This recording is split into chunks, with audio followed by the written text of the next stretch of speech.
So the last wine of the legends that we're going to look at is 2015 Jacaranda original. I guess this is this is really the Orlando's classic red, in many ways. Jeni, Jacaranda Ridge, how do you think it sits in the with a generation of kind of newer people coming out? Where does Jacaranda Ridge sit these days? I think it sits really well. I think it's a lovely contrast too. Excuse me, I'm going to cough again.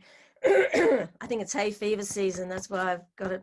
I think it's a lovely contrast to the pathway too, that you've got a classic area, classic grape variety, doing it in a traditional kind of proprietorial way too.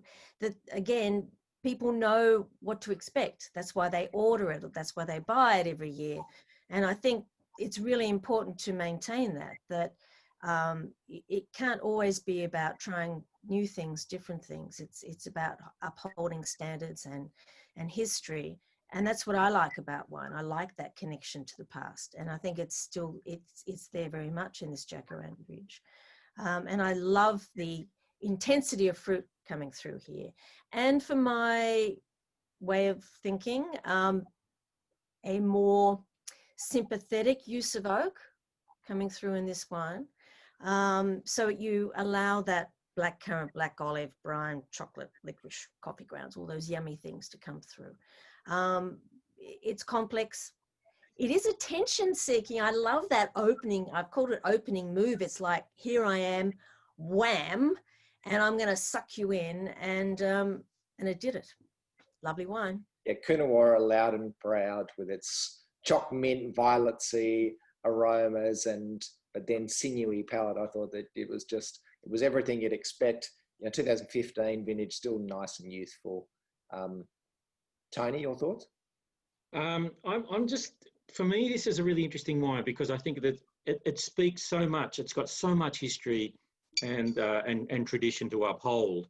So it's interesting to sort of see a wine that's, new release, contemporary wine, but also having that history in it. And I think it's a really important thing. It's interesting reading back on your own notes and everything. I said, this is the wine equivalent of an exhibition of great Australian landscapes like Streeton, Roberts and McCubbin. It's like going to visit an art gallery and seeing some of the classic paintings. Mm. This is one of those wines that is exactly like that. It just speaks of the landscape. And as Jeni said, the region, the classic variety that marries together. Interestingly, just my thoughts on that mint eucalyptus, argument again. For me, this was dark choc mint rather than green eucalyptus mint kind of feel. So for that, I mean, that's a classic. That's the good side of mint, if you want to sort of say that in terms of the drinking capacity. So I think, and also again, we go back to the acidity. I thought the acidity in this wine, with all that power, there was just this beautiful, fresh, still 5 years old, just had this plenty of acidity driving its line and length.